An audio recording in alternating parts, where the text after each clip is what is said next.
히브리서 11장 16절의 말씀을 중심으로 하나님의 평가라는 제목으로 은혜를 나누고자 합니다. 지난주에 말씀드린 것처럼 그리스도인에게 있어서 새로움은 예수 그리스도의 죽음과 부활입니다. 왜냐하면 인간에게서는 새로운 게 시작될 수 없기 때문에 그렇습니다. 생명을 주시는 분으로부터 새로움이 시작되는 법입니다. 새로움을 위하여 세상에 길을 기울일 필요는 없습니다. 세상으로부터는 생명이 시작될 수 없기 때문입니다.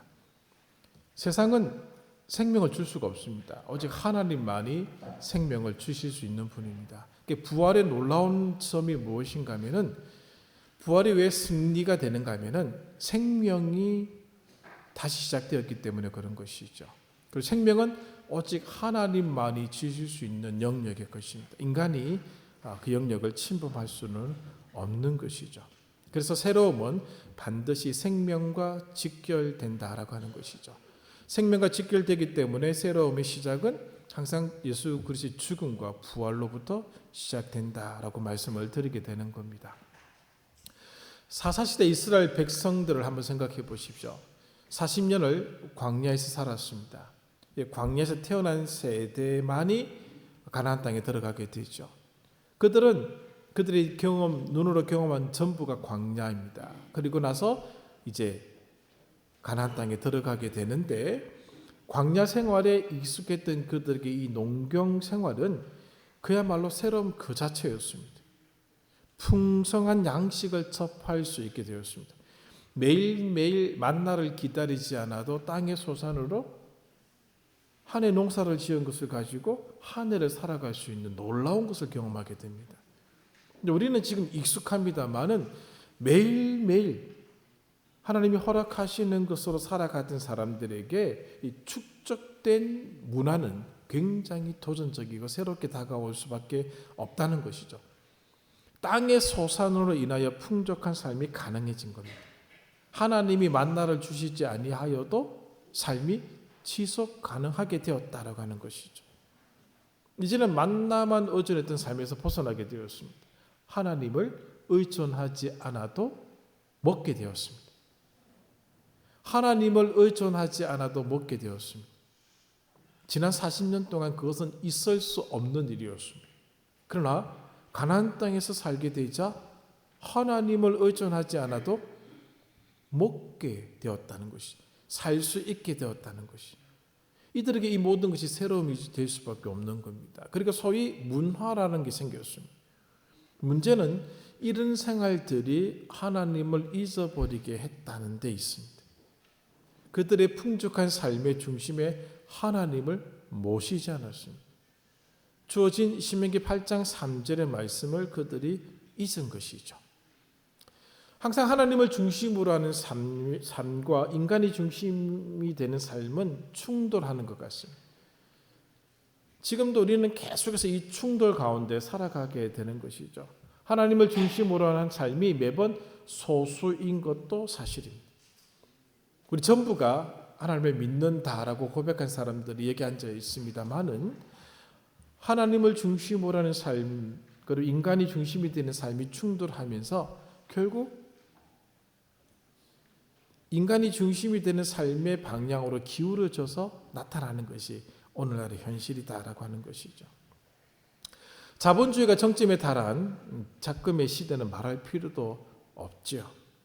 그럼에도 불구하고 저는 하나님의 시선을 더 의식하기 위하여 이 본문을 통해서 우리가 항상 의식해야 할 삶의 자리를 다시 한번 점검해 보고자 이 말씀을 드리고자 합니다. 히브리서 11장에는 믿음의 반열에 오른 자들의 명단이 소개되고 있습니다. 참 대단한 사람들의 이름이라고 보셔야 됩니다. 여기에 우리들의 믿음은 참 비교하기가 참 부끄러울 정도지 않겠습니까? 하나님을 대면하여 본 자들도 있고, 또 하나님의 영광을 위하여 그들의 삶의 모든 걸 다 드렸던 이 사람들의 이름은 대단한 것이죠. 이들은 각자의 시대에 하나님의 부르심에 응답한 삶을 살아냈던 사람들입니다. 그 부름에 반응하는 삶으로 세상에 저항했던 자들이라고 볼 수 있죠. 왜냐하면 인간이 중심이 되는 삶, 하나님을 중심으로 한 삶이 충돌될 때에 둘 중에 하나를 선택해야 되는 겁니다. 그렇기 위해서는 세상에 저항할 수밖에 없다라고 하는 것이죠. 맞설 수밖에 없다는 것이죠. 이들의 삶이 바로 그러한 삶이었다라고 하는 겁니다. 이들은 세상이 요구한 삶에는 귀를 기울이지 않았습니다. 하나님의 부르심에만 귀를 기울였습니다. 그래서 그들의 삶은 세상으로부터 배척당했고 멸시를 받았고 심지어는 죽기까지 했습니다. 이런 자들의 삶이 히브리서 11장에 소개되고 있는 것이죠. 여기 몇 분을 한번 소개해 드리고자 합니다. 5절에 에녹이라는 사람이 등장합니다. 5절을 보십시오. 믿음으로 에녹은 죽음을 보지 않고 옮겨졌으니 하나님이 그를 옮기심으로 다시 보이지 아니하였느니라. 그는 옮겨지기 전에 하나님을 기쁘시게 하는 자라 하는 증거를 받았느니라. 창세기 5장 24절에도 에녹에 관한 얘기가 나오죠. 에녹을 읽을 때마다 느끼는 것은 그 많고 많은 믿음의 사람들 중에 왜 하필 에녹일까라는 생각을 해보게 됩니다. 참 많은 믿음의 사람이 있었음에도 불구하고 하나님은 이 에녹만을 부르셨다라고 하는 것이죠. 물론 엘리야도 있습니다만은 에녹의 시대에 에녹이 부름을 받았다라고 하는 것은 놀라운 것이죠. 왜 그렇게 되었을까? 오늘 히브리서 11장 5절은 이렇게 말씀합니다. 하나님을 기쁘시게 하는 자, 하나님을 기쁘시게 하는 자. 창세기 5장 24절은 하나님과 동행한 자라고 표현해주고 있습니다. 그러니까 하나님을 기쁘시게 했다라고 하는 것은 하나님과 동행했다는 것이죠. 이 동행이란 단어의 의미 중에 이런 뜻이 있다고 합니다. 하나님의 의지를 따른다. 하나님의 의지를 따른다. 에녹은 철저하게 하나님의 의지에 자신의 의지를 맞춘 사람입니다. 에녹의 생각, 가치, 경험, 판단, 명분은 중요하지 않습니다. 자기 생각은 중요하지 않습니다. 하나님의 생각에 자기의 생각을 맞춘 자입니다. 이것이 하나님과 동행한 것이다라고 하는 것이죠. 언제부터인지는 몰라도 우리는 세상의 명분이나 가치, 판단, 이유를 살피게 되었습니다. 세상이 뭐라고 얘기하는지 귀를 기울이기 시작했다라고 하는 것이죠. 세상의 의지에 우리의 의지를 맞추기 시작했다라고 하는 겁니다. 에녹의 입장에서는 있을 수 없는 일입니다. 우리가 세상의 의지에 우리의 생각을 맞추기에 되자 우리의 가치와 명분은 얻었는지는 몰라도 우리가 영광을 얻었는지는 몰라도 우리의 기반이 무너지기 시작했습니다. 성경의 가치와 명분이 잠식당하기 시작했습니다. 하나님의 눈치를 보는 것이 아니라 세상의 평가의 눈치를 보기 시작했다라고 하는 것이죠.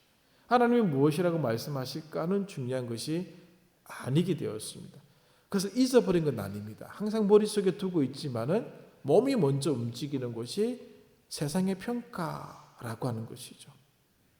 분명히 바른 길을 간다고 하면서 살아가고 있습니다만은 무언가 빗나가고 있는 게 보이고 다른 길을 걷고 있는 자신이 보이고 있다라고 하는 것이죠. 세상이 에녹을 평가하는 것은 아무런 의미가 없었습니다. 왜? 하나님을 기쁘시게 하는 자, 하나님과 동행하는 자 에녹은 세상의 평가에는 관심을 두지 않습니다. 더 이상 하나님은 에녹을 세상에 두실 필요가 없음을 느끼고 그를 불러가셨던 것이죠.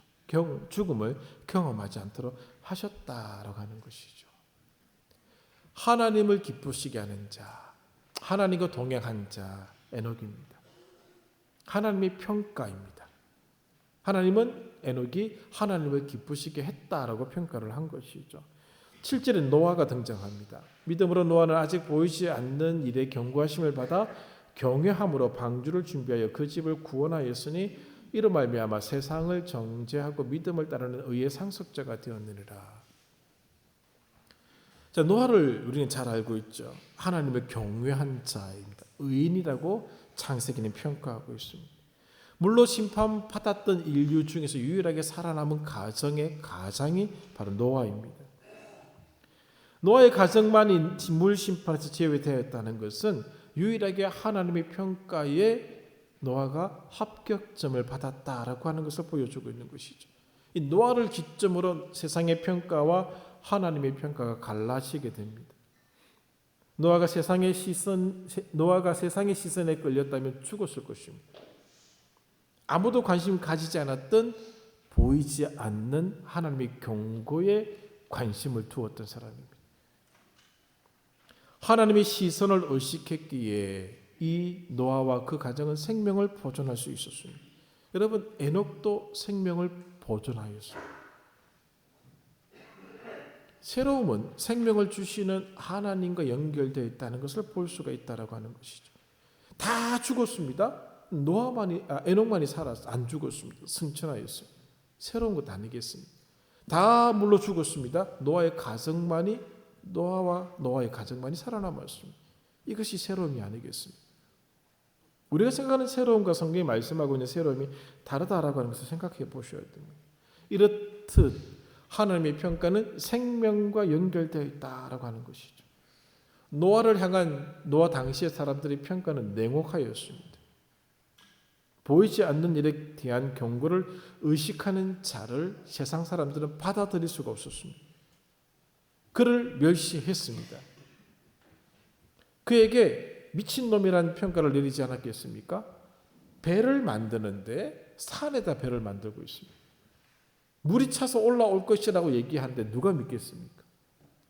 작은 배가 아닙니다. 모형을 만드는 게 아닙니다. 거대한 배를 만들고 있습니다. 그리고 노아 시대의 당시 사람들의 머릿속에 없는 단어가 있습니다. 홍수라는 단어는 없습니다. 경험해보지 못한 겁니다.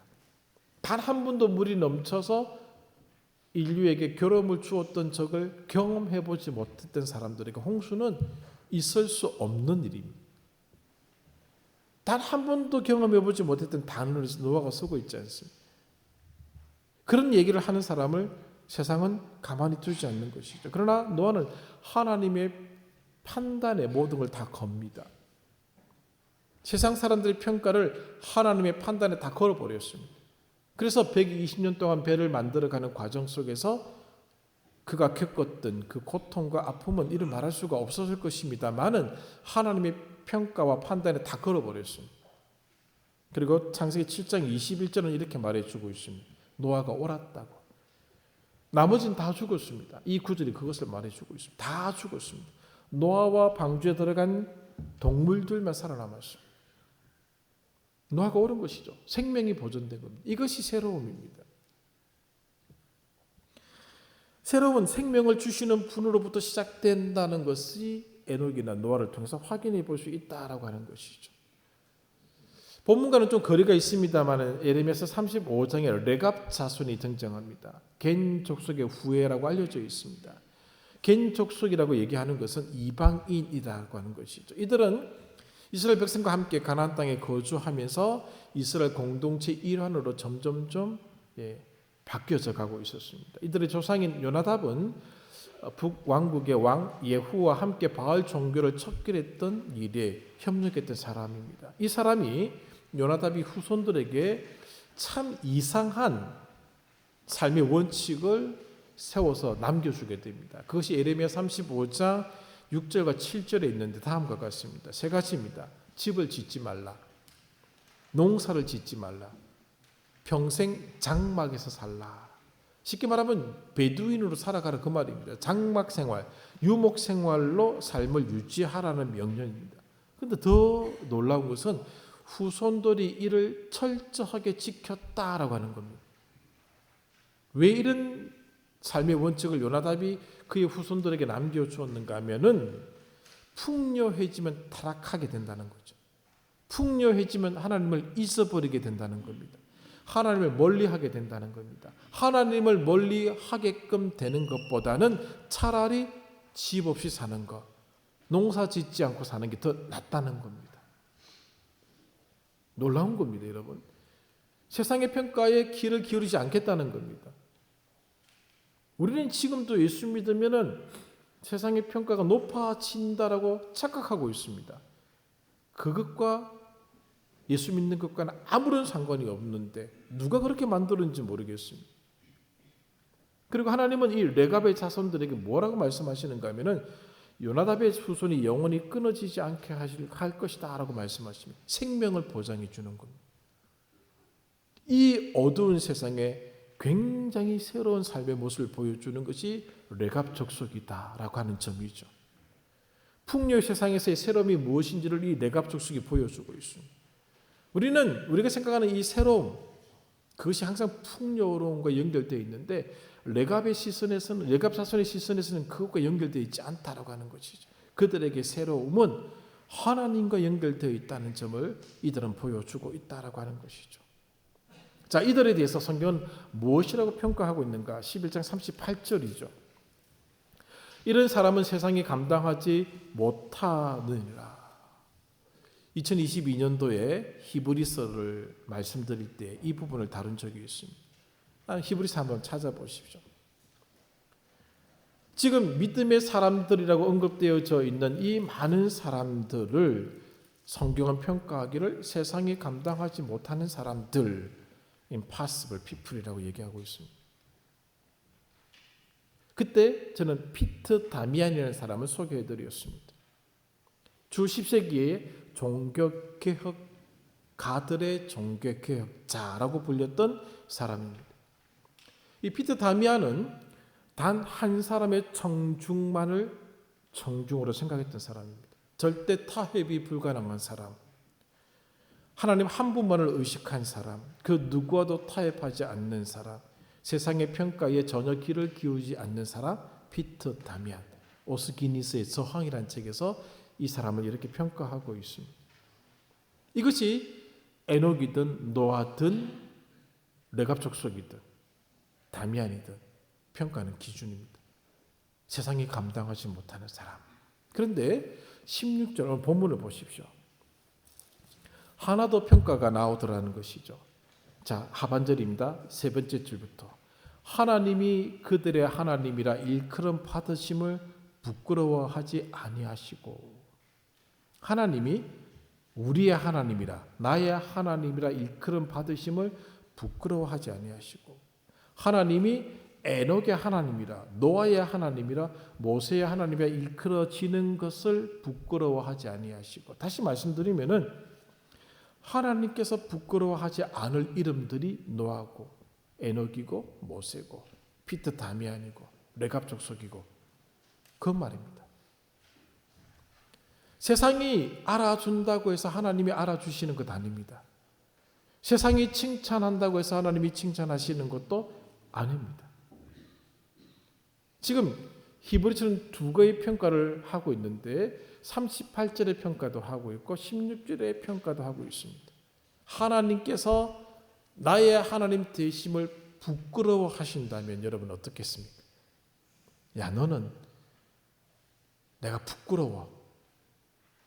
나는 내가 나의 자녀라는 사실이 부끄러워라고 하나님 말씀하신다면 여러분 어떻겠습니까? 괜찮겠습니까? 세상이 좋게 평가해 준다면은 하나님이 나의 이름을 부끄러워하신다고 할지라도 상관이 없으십니까? 그걸 얘기하고 있는 거예요. 지금 여기 11장에 나오는 많은 믿음의 사람들은 하나님이 그들의 하나님의 일컬음을 받는 것을 자랑스럽게 여긴다는 것이죠. 부끄러워하지 않는다는 거죠. 너무 좋다는 겁니다. 에녹의 하나님이라 불리는 것, 야곱과 이삭의 하나님, 아브라함의 하나님, 모세의 하나님이라 불리는 것 너무 좋다는 것이죠. 하나님은 그들의 하나님의 일컬음 받으심을 부끄러워하지 않으셨습니다. 언제부터인가 우리는 세상에서 인정받는데 온갖 신경과 관심을 두기 시작했습니다. 그래서 신문지상에 이름이 올라가면 다 좋아합니다. 그게 영광인 줄 알고 있습니다. 하나님이 나를 어떻게 평가하시는 데 있어서는 관심을 두지 않았습니다. 우리의 이름이 머물 것, 그리스도인이라는 이름이 머물 것은 세상이 아니고 하나님입니다. 하나님께서 나의 하나님 되심을 부끄러워하실까 아니면 자랑스러워하실까 한번 생각해 보시기를 바랍니다. 어떻게 평가하실 것 같습니까? 모세를 한번 보실까요? 11장 23절부터 26절까지 쭉 나와 있지 않습니까? 24절입니다. 믿음으로 모세는 장성하여 바로의 공주의 아들이라 칭함받기를 거절하고 도리어 하나님의 백성과 함께 고난받기를 잠시 죄악의 낙을 누리는 것보다 더 좋아하고 그리스도를 위하여 받는 수모를 애굽의 모든 보화보다 더 큰 재물로 여겼으니 이는 상주심을 바라봅니다. 바로의 공주의 아들은 세계 최고의 권력을 쥐게 되는 자리입니다. 그러나 모세는 그걸 선택하지 않았습니다. 하나님이 자신의 이름을 자랑스러워해 주는 자리를 선택했다라고 하는 것이죠. 그것이 모세의 믿음의 사람의 모습이다라고 하는 것이죠. 여러분 마태복음 7장 21절부터 23절을 한번 보시기 바랍니다. 제가 읽어드리겠습니다. 나더러 주여 주여 하는 자마다 다 천국에 들어갈 것이 아니요 다만 하늘에 계신 내 아버지의 뜻대로 행하는 자라야 들어가리라. 그날에 많은 사람이 나더러 이를 때 주여 주여 우리가 주의 이름으로 선지자 노릇을 하며 주의 이름으로 귀신을 쫓아내며 주의 이름으로 많은 권능을 행하지 아니하였나이까 하리니 그때 내가 그들에게 밝히 말하되 내가 너희를 도무지 알지 못하니 불법을 행하는 자들아 내게서 떠나가라 하리라. 주의 이름으로 열정적으로 이랬지만 하나님은 그들의 이름을 모른다고 하시는 내용이 바로 이 내용입니다. 세상의 평가가 중요하십니까? 아니면 하나님의 평가가 더 중요하십니까?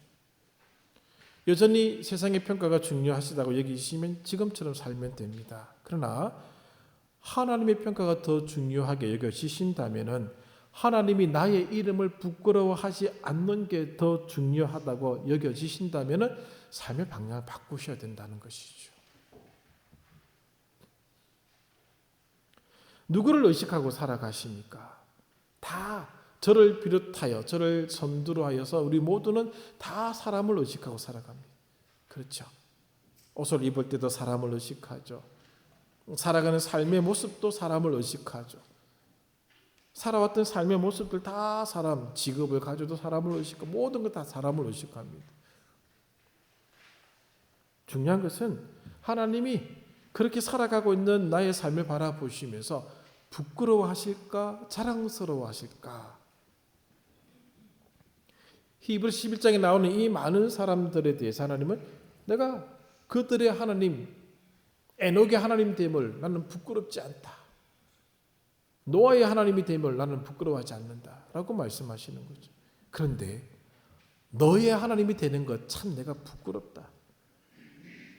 참 비속어로 땡땡땡스럽다 라고 하신다면 어떻게 했느냐는 것이죠. 잘 살고 있는 줄 알았는데 마태복음 7장 21절 이하처럼 주님의 이름을 위하여 살아가고 있는 줄 알았는데 하나님이 난 너 몰라. 너는 나의 이름의 수치야 라고 하신다면 저와 여러분은 어떻게 머리를 들 수 있겠느냐는 것이죠. 피터 다미안이 단 한 사람의 청중만을 의식하면서 살아갔다라고 오스기니스의 저항이라는 책에서 오스기니스가 말하고 있습니다.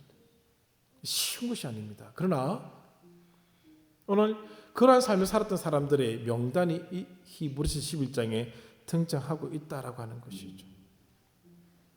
하나님께서 우리의 이름을 부끄러워하신다면 이 불충을 저와 여러분은 어떻게 감당할 수 있겠습니까? 바울은 예수 그리스도의 죽음과 부활을 부끄럽지 않다라고 고백합니다. 로마서 1장 16절에 내가 복음을 부끄러워하지 아니하노니라고 얘기하고 있습니다. 이 복음은 구원을 주시는 하나님의 능력이다라고 얘기하고 있죠. 복음의 핵심의 내용이 무엇인가 하면 예수 그리스도의 죽음과 부활을 복음이라고 얘기합니다. 예수 그리스도가 인생에 있어서 부끄럽지 않다는 거죠. 예수 그리스도를 믿음으로 생기는 모든 결과들도 부끄럽지 않다는 거죠. 예수 그리스도를 인하여서 생겨나는 삶의 모든 것을 자랑스럽게 여기겠노라고 고백하는 것이 바울의 고백입니다. 왜? 생명을 주시기 때문에, 구원을 주시기 때문에 그렇습니다. 우리가 하나님께 소속된 것을 부끄러워한다면 하나님도 우리를 부끄러워하실 것입니다. 마태복음이죠. 10장 32절 33절 읽어드립니다. 누구든지 사람 앞에서 나를 시인하면 나도 하늘에 계신 내 아버지 앞에서 그를 시인할 것이요 누구든지 사람 앞에서 나를 부인하면 나도 하늘에 계신 내 아버지 앞에서 그를 부인하리라. 학교 다닐 때 이런 일을 경험해 보았습니다. 도시락을 점심시간에 먹지 않습니까? 물론 남학생들은 7시 끝나고 다 먹습니다만은 여러분 도시락 먹을 때 기도하고 먹느냐 기도하지 않고 먹느냐 중고등부 다닐 때 교육자들이 많이 그렇게 얘기를 묻죠. 너 기도하고 먹어? 기도 안 하고 먹어? 물어보죠. 여러분 어떻습니까? 삶을 살아감에 있어서 내가 그리스도인이라고 하는 걸 드러내시고 살아가십니까? 아니면 감추시고 살아가십니까?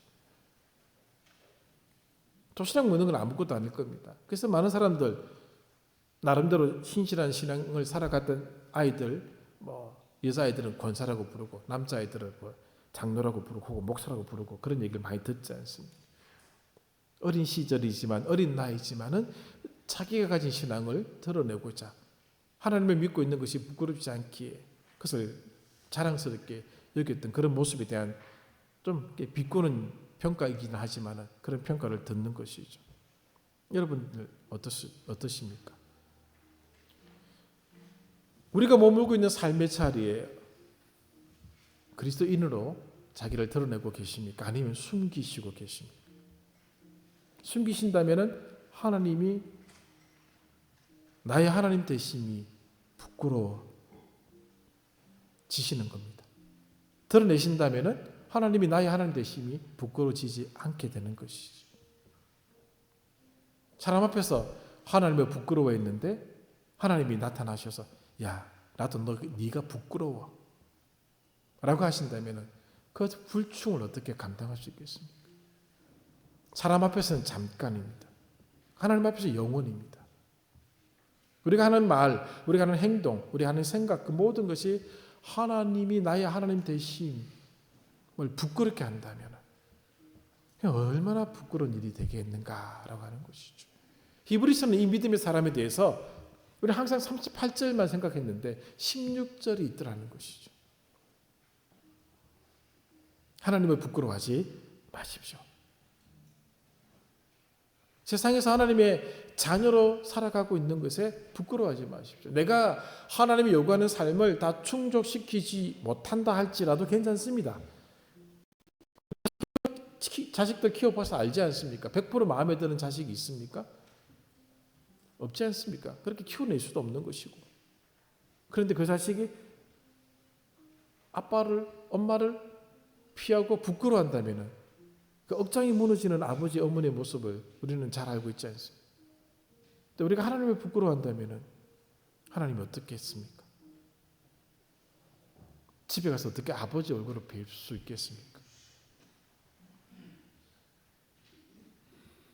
하나님이 말씀하지 않고 있는 것을 감사해야 됩니다. 어젯밤에 나타나서 야 정말 부끄럽다 네 때문에 라고 말씀하지 않으셔서 감사하지 않습니까?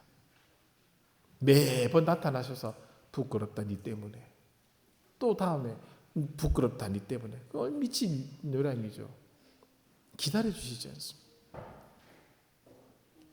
하나님이 나의 하나님의 이끌음 받으심을 부끄러워하지 않을 순간까지 기다려주시는 그 하나님의 놀라운 기다림을 우리가 생각해야 됩니다. 말씀을 정리하겠습니다. 성경 구절은 표어나 구호가 아닙니다. 한번 보고 지나칠 수 있을 만큼 가볍지 않습니다. 성경을 읽으면 읽을수록 느끼는 것이 그것이죠. 전에는 그냥 읽혀졌었습니다. 점점 읽기가 힘들어지고 있다는 걸 느끼게 됩니다. 왜냐하면 하나님 말씀은 인생 전부를 요구하는 것이기 때문에 그렇습니다. 쉽게 넘어가지 못한 생명을 요구하고 있더라는 것이죠. 제가 이 말씀을 준비하는 이유가 있습니다. 말씀드린 이유가 있습니다. 이 세상이 이 시대가 우리가 가진 신앙의 변절을 요구하고 있습니다. 적당한 선에서 타협하라고 얘기하고 있습니다. 우회하기를 종료하고 있습니다. 부딪히지 마. 돌아가라는 것이죠. 굳이 네가 예수 믿는다고 부딪혀버리고 굳이 네가 예수 신앙인이라고 그렇게 해버리면 시끄럽지 않는다는 거죠. 돌아가라는 겁니다. 그러니까 타협하라는 거죠. 적당한 선에서 마무리 지어라는 것이죠. 그러나 오늘 38절은 그렇지 않았던 사람들의 삶이라고 얘기해 주고 있는 것이고 만약에 타협해버리고 우회하고 적당한 선에서 물러서게 된다면 16절은 나는 너의 하나님 됨이 부끄럽다고 얘기해 주고 있는 것이죠. 모든 시대가 그랬습니다. 노아가 살았던 시대가 그렇지 않았겠습니까? 노아를 제외한 모든 사람이 노아를 향하여 손가락질합니다. 미친놈. 타협하라고 얘기합니다. 그만 방주 만드는 걸 중단하는 것이죠. 비가 오면 만들라고 얘기했던 사람이 있지 않았겠습니까? 이렇게 저렇게 우회하기를 종용했었을 것입니다. 그러나 노아는 거절하죠. 에녹도 마찬가지입니다. 사람을 기쁘게 할 것이냐 하나님을 기쁘게 할 것이냐의 그 선에서 에녹의 선택은 하나님을 기쁘게 하는 삶을 선택하는 겁니다. 그래서 에녹만이 부름을 받은 겁니다. 다시 믿음의 시대가 요청되고 있습니다. 다시 믿음으로 일어서야 될 시대가 되었다라고 하는 것이죠. 여러분의 신앙이나 저의 신앙에 변절을 요구하는 시대를 우리가 살아가고 있습니다. 그러므로 다시 하나님께 초점을 맞추셔야 됩니다. 하나님의 시선을 의식하셔야 되고 하나님의 평가에 신경을 쓰셔야 됩니다. 사람들은 대단한 사람이다. 넌 예수 믿지만은 고집불통이 아니구나. 배타적이지 않구나. 나는 그래서 네가 좋아. 그 평가가 좋습니까? 아니면 나는 하나님께서 말씀하실 때 나는 네가 부끄러워 라는 평가가 좋습니까? 어떤 걸 선택하겠느냐는 것이죠. 우리의 이름이 짓밟히고 우리의 생애가 무너지고 비참해져도 참을 수 있지만 하나님의 이름과 명예가 실추되는 걸 막아야 되지 않겠습니까? 우리가 호위무사가 되어서 하나님의 이름을 지켜야 되지 않겠느냐는 것이죠. 피터 다미안은 단 한 사람의 청중만을 위해서 인생을 살아간 사람이다라는 평가를 받았습니다. 참 대단한 표현이지 않겠습니까? 그 누구도 두려워하지 않았습니다. 하나님 외에는. 오늘 세상이 새로워지기 위해서는 바로 이런 사람이 필요하죠. 에녹이 필요하고 노아가 필요하고 모세가 필요하고 피터 다미안이 필요하고 레갑 족속이 필요하고 하나님이 그들의 하나님이라 일컬음을 받으심에 부끄러워하지 않을 이름들이 필요하다라고 하는 것이죠. 그것이 새로움입니다. 저와 여러분 그 자리에 못 미친다는 거 저도 알고 있고 여러분도 인식하고 있을 줄 압니다. 그러므로 이제부터라도 하나님의 평가에 신경을 더 쓰시기를 바랍니다. 하나님이 어떻게 생각하실까를 생각해 주시기를 바랍니다. 죽기 직전에 하나님이 나타나셔서 쩌 하시고 나는 네 때문에 정말 부끄러웠어. 내가 너의 하나님이라고 불리는 것이 진짜 힘들었어. 너 잘 죽었다. 그렇게 하신다면 그 말년의 얘기를 어떻게 감당하시겠느냐는 것이죠. 세상은 나를 칭찬하고 세상의 평가는 죽은 뒤 사후에 신문에서 막 5대 일간지가 막 사상과 철학을 다뤄주고 있다 하지만 하나님은 너 때문에 나 힘들었어 라고 하신다면 아무 의미가 없는 겁니다. 하나님의 평가 지금도 지속되고 있습니다. 의식하고 느껴보시기를 바랍니다. 기도하겠습니다.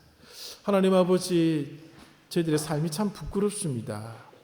그러나 하나님의 긍휼하심이 더 크기에 다시 한번 하나님의 평가에 귀를 기울여 봅니다.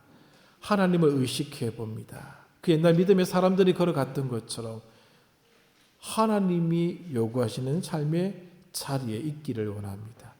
그리하여서 세상이 감당치 못하는 사람들이라 하나님이 나의 하나님 되심이 부끄럽지 아니하였노라 라는 평가를 듣기를 원합니다.